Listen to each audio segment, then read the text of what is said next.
Assalamu alaikum wa rahmatullahi wa barakatuhu. Welcome back to yet another episode of Reflections, where we deal with issues that are not really talked about in the community.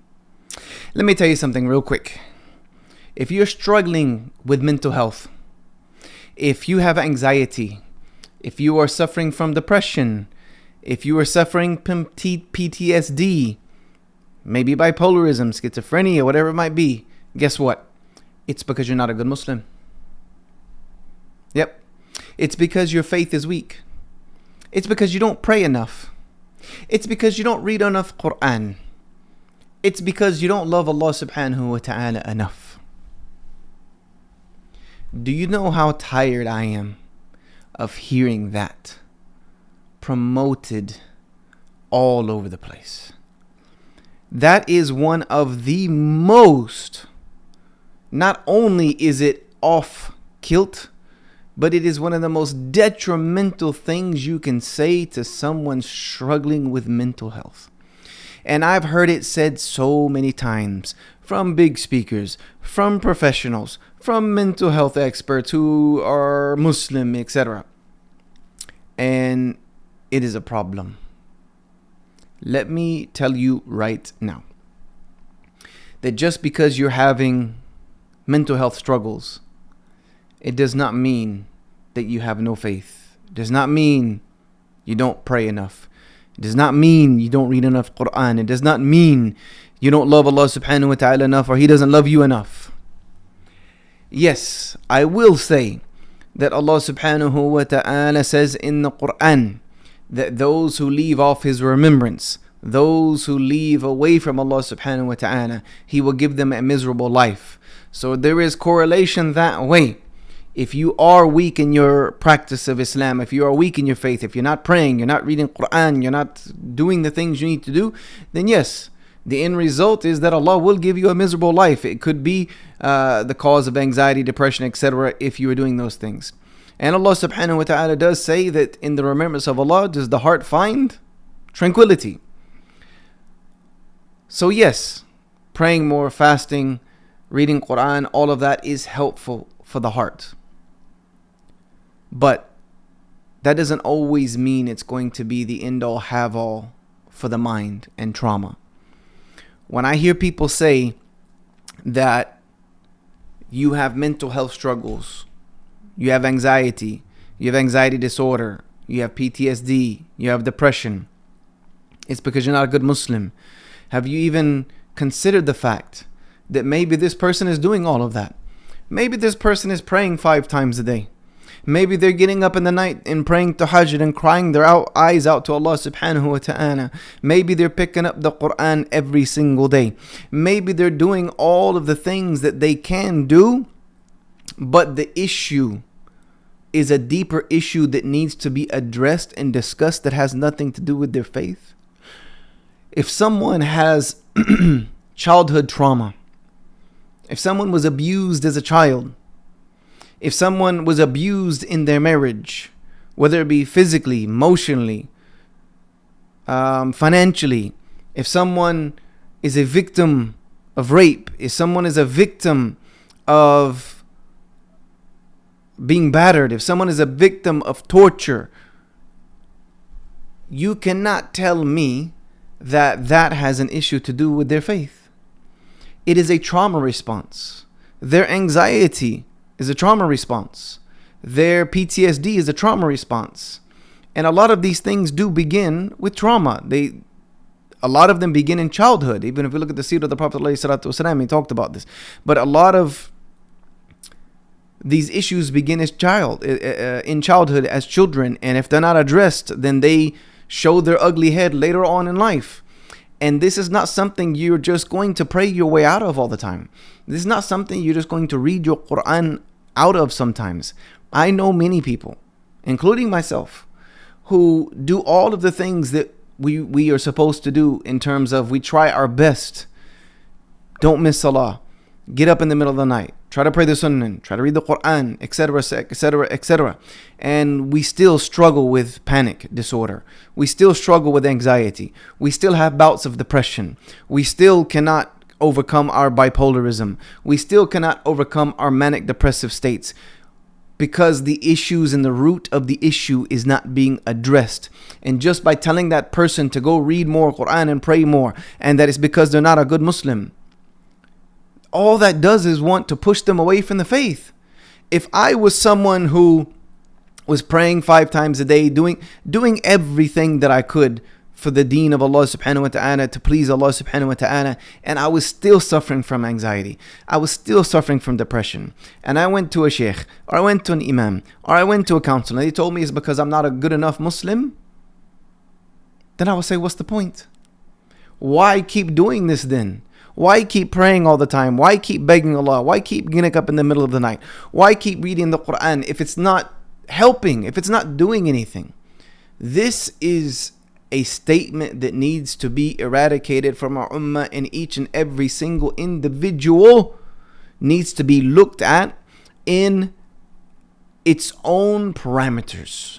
Every individual's situation, what they're going through, needs to be looked at its own parameters, and we need to get to the bottom of it. This is what I try to do in my counseling sessions, is to get to the issue and root of what is causing this so that we can deal with it. Yes, praying helps. It sometimes has kept the darkest of darkest days away from me.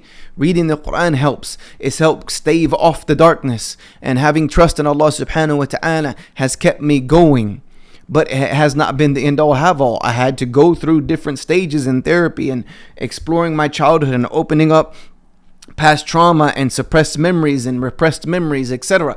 So there are so many different facets and so many different things that go into a person's mental health and their mental stability, and it is not always to do with the faith, and it is not always, oh, this person has a jinn, oh, they need ruqyah. If someone is suffering from a chemical imbalance, if someone is suffering from childhood trauma and PTSD, or from domestic abuse trauma and PTSD, you're not going to ruqyah their way out of it. You need to get to the bottom of what they're going through. And this is something that the Muslim community needs to stop sweeping under the rug, that there is a real mental health crisis in our community, and it must be addressed in a pragmatic, Islamic, holistic, as well as an academic way. And I don't see that being done, and that's an unfortunate thing. And that's why I have been an advocate for mental health for many, many, many years now, before it became more popular to do so during the pandemic, when mental health crisis became a big deal. I was an advocate for dealing with mental health in a proper manner. We need more Muslim mental health professionals who not only understand mental health from the clinical standpoint, but they also understand the religion and try not to conflate the two or put the two in separate boxes, but see that they are two arms and two wings of helping a person to recover from whatever it is that they're going through. Dealing with someone's PTSD, explaining to them how to unwrap it, how to unravel it, to let them know it's not their defining moment in their life, and they can become better. And through the grace of Allah subhanahu wa ta'ala, they can heal. They can heal, meaning that, and this is another thing, people always talk about healing. What does that mean? What does that even look like? I try to redefine that in my counseling sessions. Is if you were to cut your arm and leave a huge scar, it's going to heal, right? Yes. Will there always be a scar? Yes. Will that scar probably be sore for a long time? Yes. I still have a scar on my leg from a stupid accident with a gun when I was very young. It was only a little tiny hunting rifle, so it just blew a hole in my skin of my leg. But that scar, to this day, it happened I think when I was about 14. But till this day, if I bump that scar on something like a corner of a table or anything, it hurts so bad. Like, I know that scar is still there. So have I healed from it? Yes. But is there always going to be a reminder of it? Yes. Does it affect me that much? No. I'll hit it and it'll hurt really badly, and then I'll just go on with my day. So you can get to a point to where the trauma still there. It's always going to be there. The scars are going to be there. But you can look at it as if it's something that was, not is. That's the goal of therapy, is to look at it as something that was and not something that is. One of the things that I like to understand, and this is just an analogy I use for my own trauma, is that I can't carry it around with me everywhere I go, right? That's just baggage, extra baggage that I don't need to be carrying with me. So I like to think of putting it in a jar and putting it on a shelf like the ones behind me. Do I take everything on this shelf with me when I leave my house? No, I do not. It's there. I see it. I walk past it every day, but it's just there. Sometimes I pick it up and I look at it, acknowledge it, put it back on the shelf, and walk away. For those of you who watch my domestic violence tapes podcast, you know that my stepmother, and if you haven't, go back. They're in the podcast tab right here on YouTube, or on Spotify or iTunes, wherever you're listening or watching this at. My stepmother tortured me for 10 years of my life, from the age of 5 to the age of 15. And I didn't recover from it, meaning that I didn't deal with it. I shoved it way down deep inside. I didn't process it. I just kept moving. And that came out in very negative ways later on in my life. It has led me to be diagnosed with anxiety disorder, panic disorder, a few other things. But regardless, I remember sitting with my therapist one day, and my therapist said something that became an epiphany for me. My therapist said, your stepmother tortured you and put you through hell for 10 years of your life. You've been torturing yourself and putting yourself through hell for the next 24 or 25. And that really struck me, because it's true. The abuse stopped when I was 15. And then I continued to allow that to be such a significant part of me that I continued the abuse by proxy, meaning I was doing it to myself for the rest of my life. And I had to accept responsibility that I'm the one that needed to put an end to it, that it was now my job, because she was never going to acknowledge it. She's never apologized. She never even acknowledged it. But I do thank her, because she's allowed me to go and help so many people. But at the same time, I had to own up and take responsibility that I was the one that was now perpetuating the continued abuse by doing those things to myself, by not properly healing those wounds and allowing them to scar over enough to where they did not have a serious impact on my life anymore. So this process has been very helpful to me, and has been very helpful to many of my clients. But to say that it is a faith-only issue is dangerous. Those of you out there, and if I doubt anybody even is going to watch this some big timer that is perpetuating this idea. If you know them, please send it to them and tell them to stop doing this, because you're damaging Muslims more than you're helping them. You're damaging their faith more than you're helping it. We need to separate the two and understand what is and what is not faith-based, and what is trauma or PTSD or abuse or whatnot based, or what might even be a chemical imbalanced base. If a person is suffering from a chemical imbalance, they have bipolarism, schizophrenia, etc., you're not going to fix that by ruqyah and Quran and praying. Yes, can Allah subhanahu wa ta'ala fix it? Yes, He can. He can fix anything. But for every disease there is a cure, and sometimes that cure is a cure of sitting down with someone, having therapy sessions, having counseling sessions, working through your trauma. Some people, and this is always from me the very last resort, some people need medication. They need to be medicated so that they can work through their trauma. They can work through their things. And some people, the chemical imbalance just needs to be reset, and it needs to be recalibrated, etc. So we need to deal with mental health in a proper and holistic way. And we need to stop making people feel, because when you tell people it's faith-based only, they're going to be ashamed to ask for more help.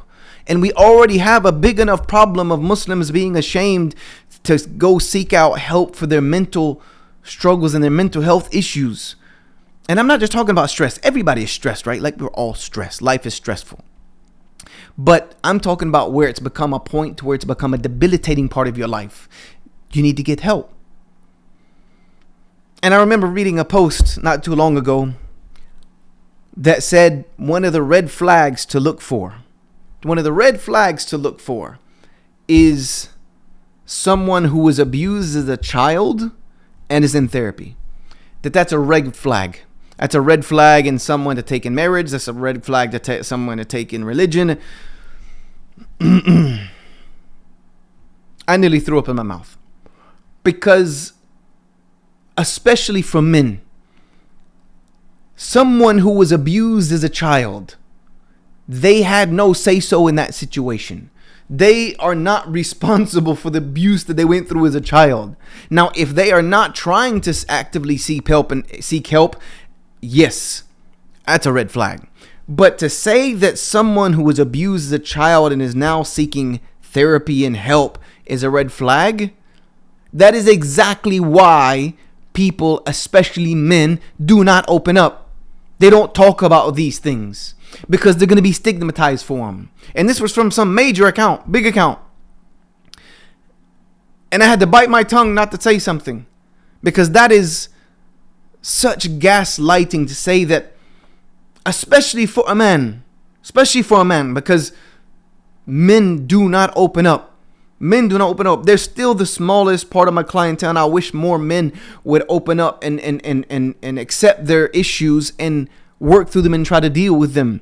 But to tell a man that if he was abused as a child and then he opens up and tries to seek therapy, that's a red flag for him in many areas of his life, that's why men are not going to open up. And they're going to continue to suffer. And those who are around them are going to continue to suffer. Because you can hide them. You can try to hide them from people. You can try to hide them from your potential spouse. You can try to hide them from your children. But they will find a way to creep through the cracks. You can only lock those demons in the closet for so long because they grow in the dark. Demons, your demons that you deal with, that you fight, that you struggle with, your trauma demons, they grow stronger in the dark. When you lock them in the dark, they're going to grow stronger and stronger until they become strong enough to break down the door and come spilling out in your life in the most terrible ways.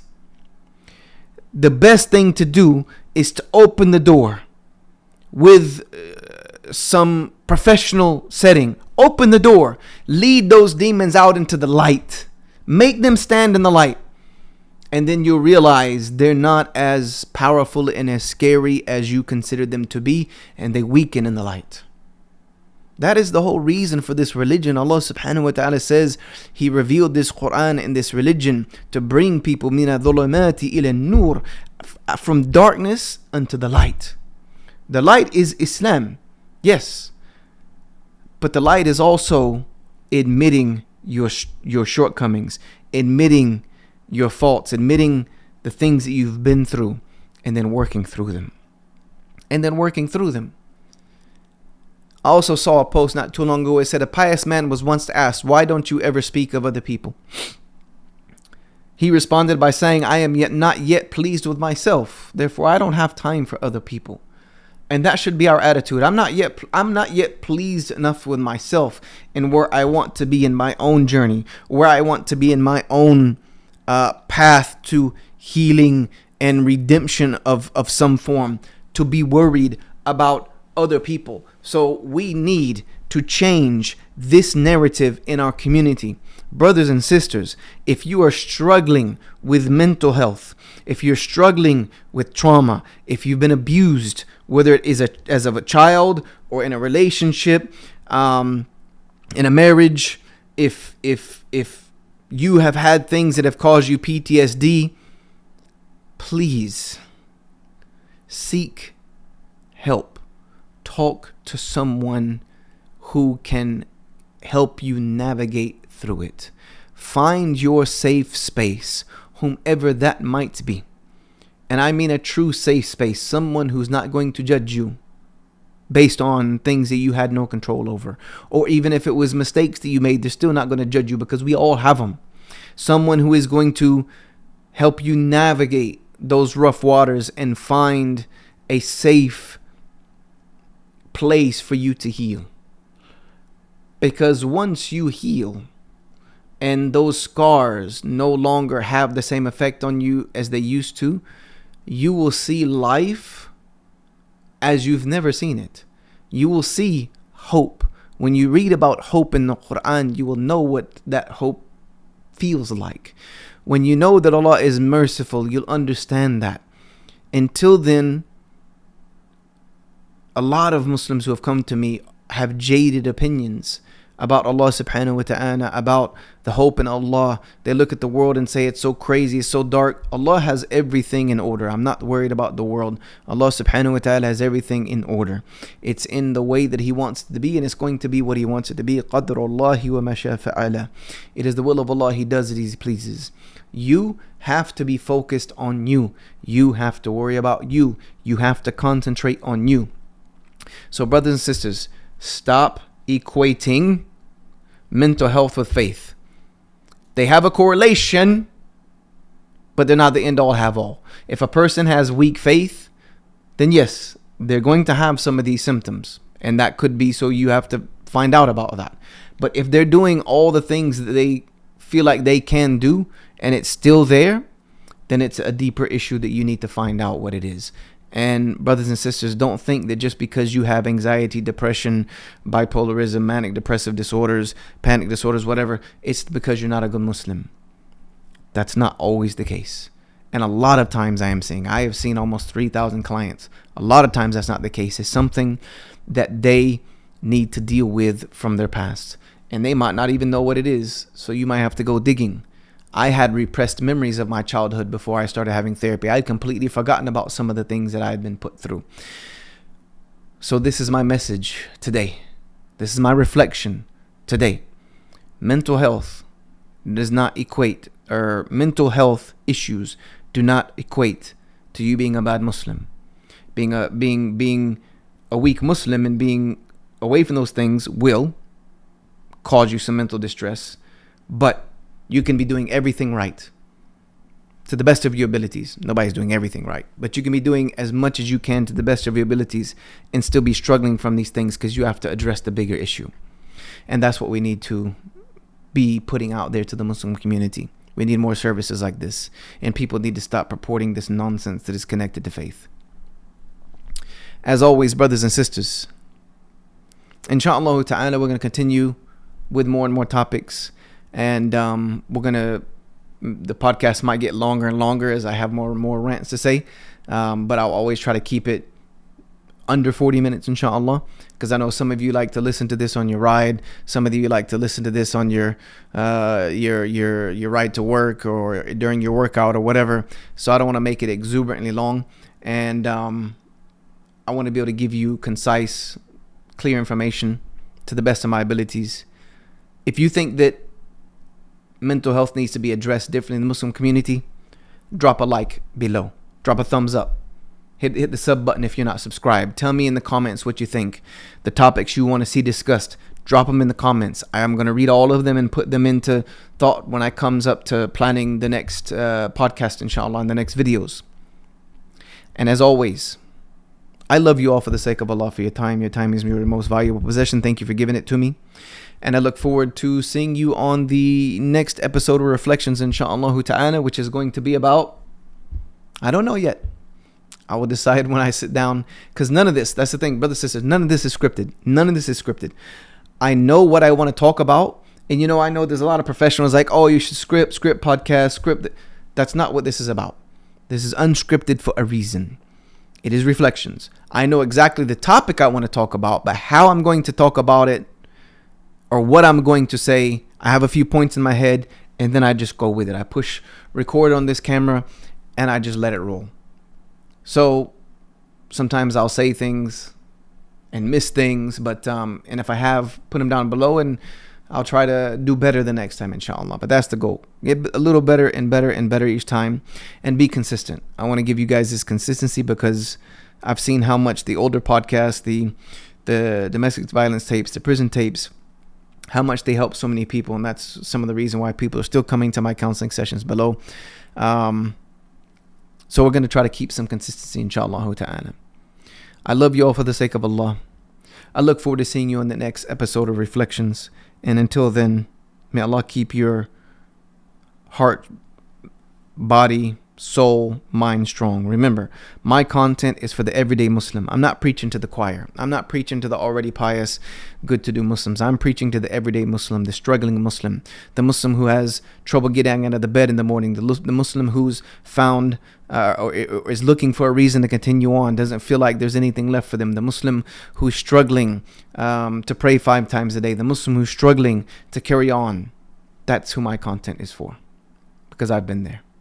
I love you all for the sake of Allah, and I'll see you on the next podcast. Barakallahu feekum. May Allah reward all of you. Assalamu alaikum wa rahmatullahi wa barakatuh.